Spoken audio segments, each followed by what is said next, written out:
Welcome back to Chris and Retro. It's been a few days since I've been able to get a video up. It's been a pretty busy week for my real job, and life in general has been pretty busy over the last week. I think summer, all of us that have kids and stuff like that, summer can be kind of crazy for sure. But this week has been very revealing in a lot of ways for me, and some of that is a testament to you guys, the audience, and I want to say thank you. There's three primary videos, some I've done in history that for whatever reason are popping up that have shown interest, and I'm thankful. One of them's the Connor McGregor video, and I'm going to do some content here tonight to follow up on some of the things that have been made, comments in there that I think might clarify some of the things that might help.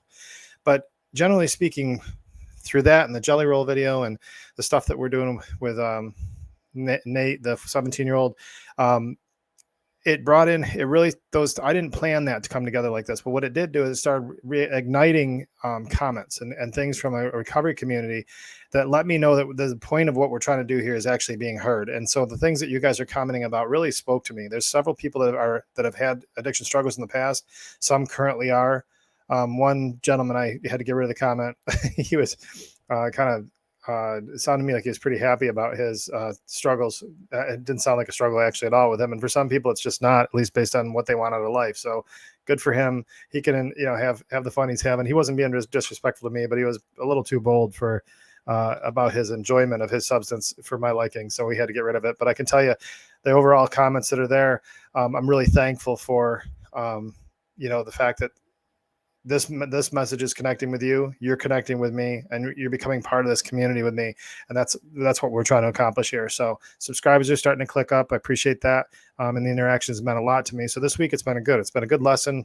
There's been a lot of things that have been challenging about the week, but it also reminded me that even though when I'm really tired, that's when I'm realizing the strength of what this journey is all about. So I've been pretty tired for quite a while now. There's been a lot on my plate, and I'm finding that all those things that I've been telling you about become perfectly highlighted when I become tired, and it can't work just because of me anymore. I'm tired, so why is it still working? Well, it's working because the things that I profess to you actually do work, even when you don't have it in you to do it. And so thank you guys for connecting with this community. It means a lot to me.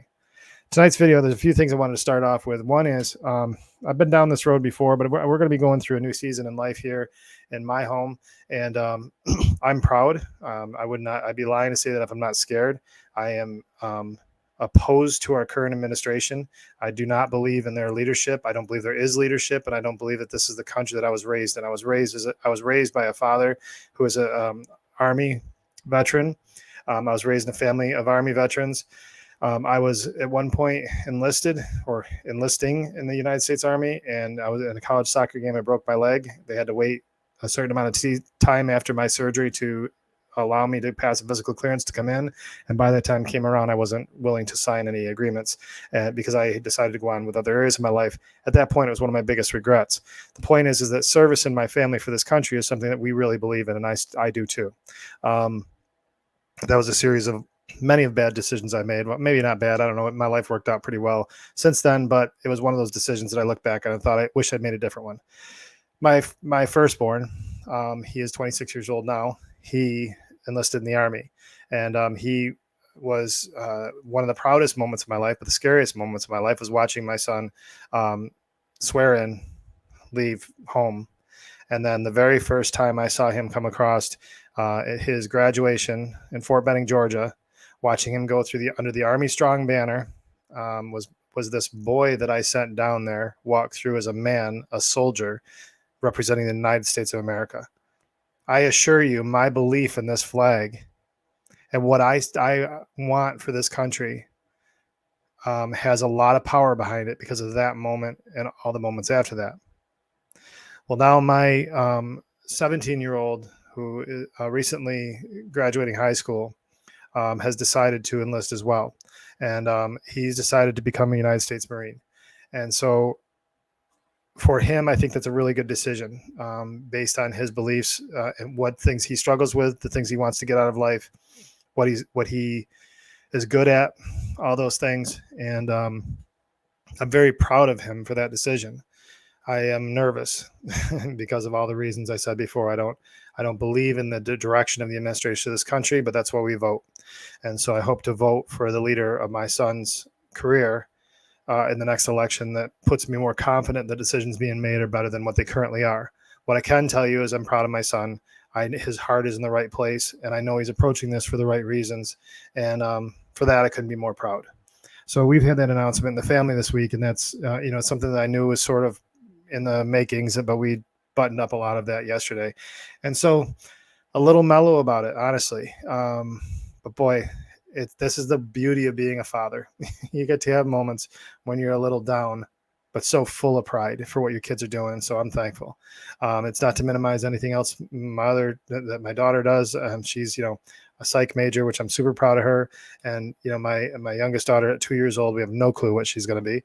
But I still look at this moment and it's got some real meat to it. And, I'm still processing some of it, but I want to share that with you that we've got, you'll probably hear a lot of rhetoric now that I got another son back in uniform. My other one is no longer in uniform.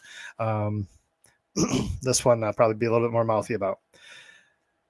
The real reason why I did this video, we're about 6 minutes in it for an intro. It's probably the longest intro I've ever done. Please bear with me.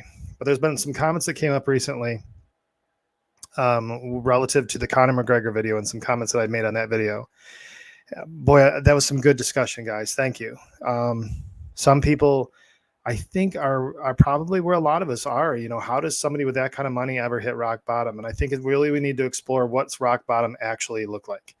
And so I tried in that video highlight some of the things, what it could possibly be, as I was trying to express to Connor and others, there's more to losing than your fortune. And to reiterate, for me, my fortune being solid, or I didn't have the fortune needed it, but my career and the rewards and things that I was getting from my effort in my sales career, I was good at that. I could do that in my sleep. So even though I was sleeping at the wheel with my life, I could still do that very well. And so that would never have been a leading indicator. And by all means, there's no way I would have ever expected. Nobody could have ever threatened me losing my money and my career to get me to stop. You could never have come up to me and said, if you don't stop drinking, you're going to lose your career and your family and everything. I was on top of my career at the point. There's no way I would have believed you, because I would have always thought I could work through it. And I would have to say that Connor McGregor and others like him are probably in the exact same situation. You could not possibly go up to him. And honestly, we couldn't go up to me and honestly convince me that he's going to lose every penny. That's not where the losses come from. And so a couple things I would want. So this is going to be a self-reflection. Some things I would ask you if you're Connor McGregor watching this, or if you are a Connor McGregor, or if you're somebody that's just in a position where you just don't see how you're going to lose everything, but you really are freaking miserable, and people keep chirping at you about whatever it is you're using for a substance.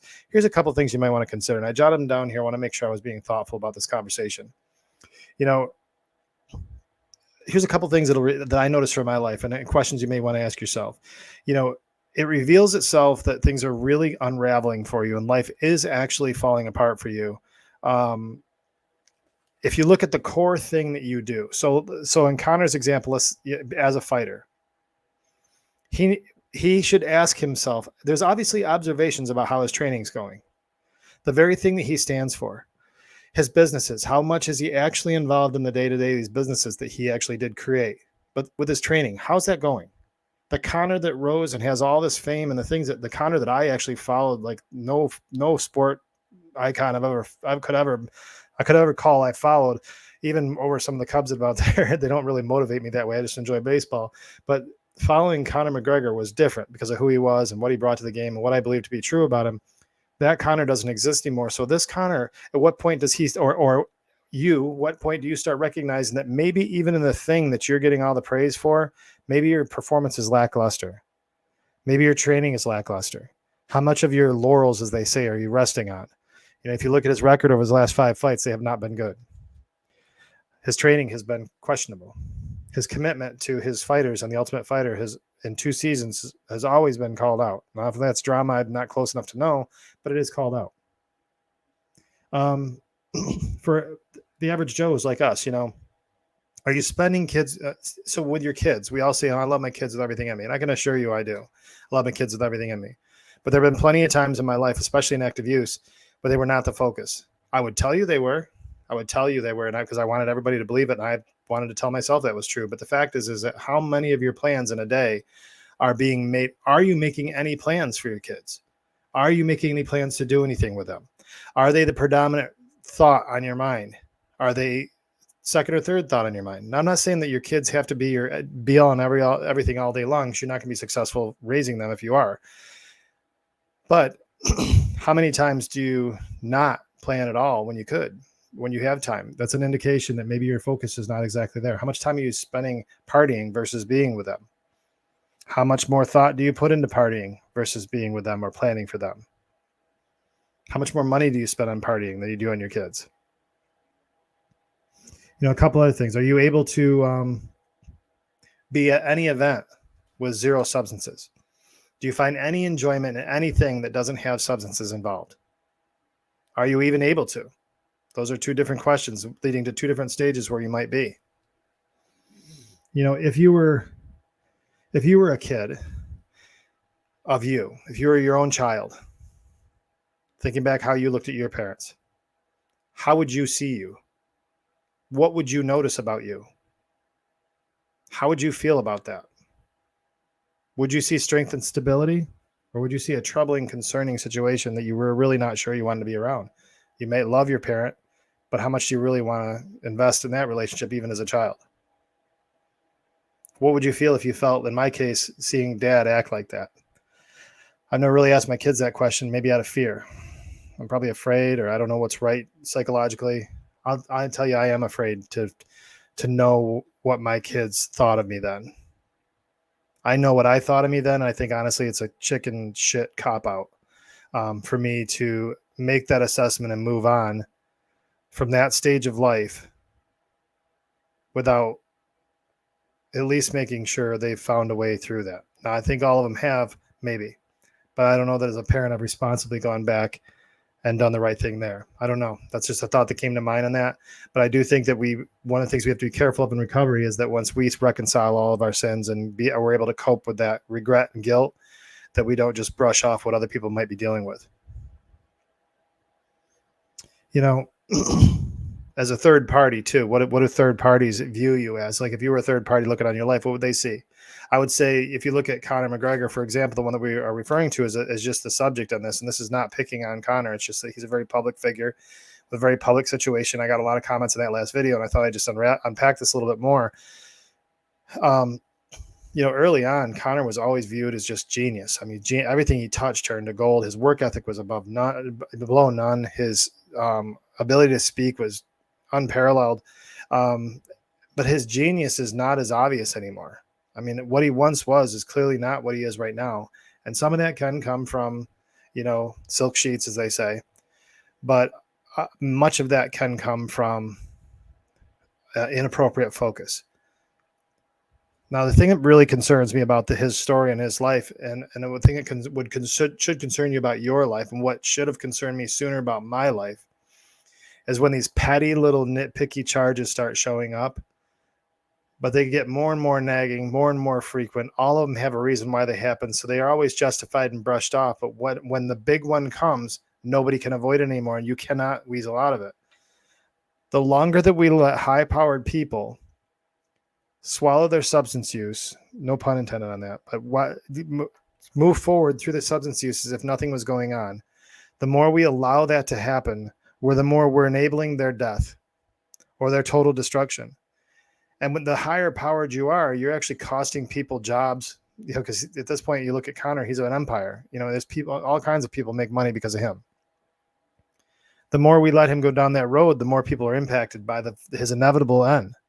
It's inevitable that substance use ends in the exact same predictable ways, no matter who you are. It's the exact same ways. Your death, incarceration, or hospitalization.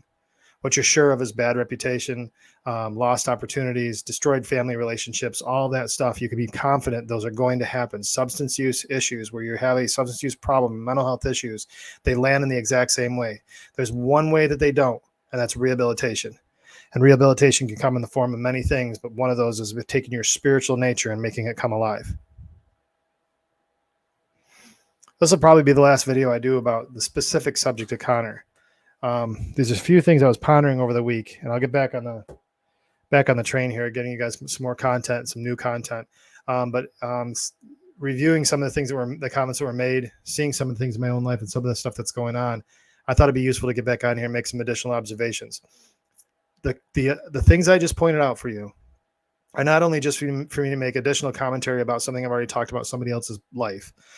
I'm actually asking you to start considering it for your own self. If you're in a situation where you're hearing the words that people are kind of concerned about your substance use and you're just brushing it off and you're not seeing that it ever is really going to be as bad as people are fussing about. Usually it's a spouse or somebody starts, being concerned. Just be fair to yourself. If you're a high performers always do like little checks on their system and make sure everything's good. Ask yourself a few of those things, especially when it comes to kids and stuff like that, and be honest with yourself. If you see any of those indications, it's highly likely you're headed for a really bad road, and you probably are going to want to figure out a way to course correct. Guys, thanks for tuning in. I appreciate everything you guys have been doing. We've gone up quite a few subscribers this week. Got a few more things I'll be sharing with you here in the next couple of days. But right now I'm going to go out and watch the fights tonight. There's going to be a great card. I'm looking forward to it. But until the next time we speak, please stay out of trouble.